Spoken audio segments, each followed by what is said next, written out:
తెలంగాణ కమలం పార్టీలో వర్గపోరు తారాస్థాయికి చేరిందా? ఎమ్మెల్యేల మధ్య గ్యాప్ కొత్త వివాదాలకు కారణమవుతుందా?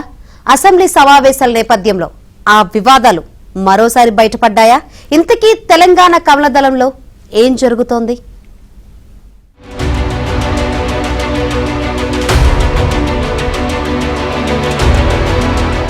తెలంగాణ బీజేపీలో కొత్త వివాదం మొదలైంది. రాష్ట్ర అధ్యక్షుడు కిషన్ రెడ్డి, గోషామహల్ ఎమ్మెల్యే రాజాసింగ్ మధ్య వివాదం తారాస్థాయికి చేరింది.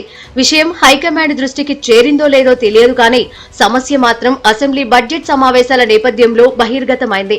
బీఆర్ఎస్ హయాంలో గ్రేటర్ హైదరాబాద్ నుంచి గెలిచిన ఏకైక ఎమ్మెల్యేగా పేరొందిన రాజాసింగ్ ఇప్పుడు సొంత పార్టీలో ఒంటరయ్యారన్న వార్తలు వినిపిస్తున్నాయి. వాస్తవానికి రాజాసింగ్, కిషన్ రెడ్డి మధ్య వైరం గోషామహల్ నుండే మొదలైందట.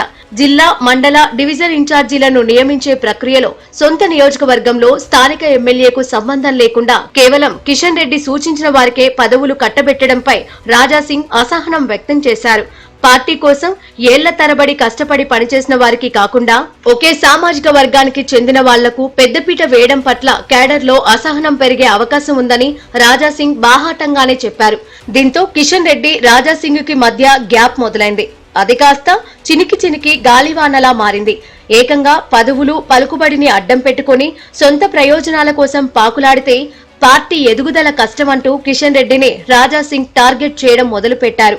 అధికారంలో ఎవరుంటే వారితో అంతర్గత రహస్య సమావేశాలు ఏర్పాటు చేసుకుంటూ సొంత లాభం కొంత మనకు అన్నట్లు సీనియర్ల వ్యవహార శైలి ఉందంటూ ఎంపీ లక్ష్మణ్ కిషన్ రెడ్డిని ఉద్దేశించి ఘాటుగా స్పందిస్తూ వస్తున్నారు.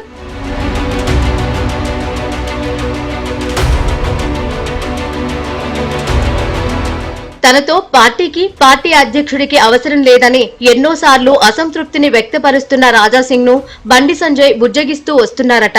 వచ్చేదంతా లోకల్ బడి ఎన్నికల సమయం కావడంతో నేతల మధ్య సఖ్యత కరువైతే దీని ప్రభావం ఎన్నికల ఫలితాల మీద ఉండే ఛాన్స్ ఉందంటున్నారు పార్టీ శ్రేణులు. వీరిద్దరి మధ్య ఏర్పడిన వైరం ఇప్పటిది కాదన్న చర్చ కూడా ఉంది. గతంలో బీఫ్ ఫెస్టివల్ సందర్భంగా రాజాసింగ్ చేసిన కామెంట్స్ ను కిషన్ రెడ్డి నేరుగా కొట్టిపారేయకుండా ఆ అంశంలో బీజేపీ విధానం వేరు, రాజాసింగ్ వ్యాఖ్యలు వేరంటూ ఇచ్చిన వివరణ అప్పట్లో తీవ్ర స్థాయిలో చర్చనీయాంశంగా మారింది.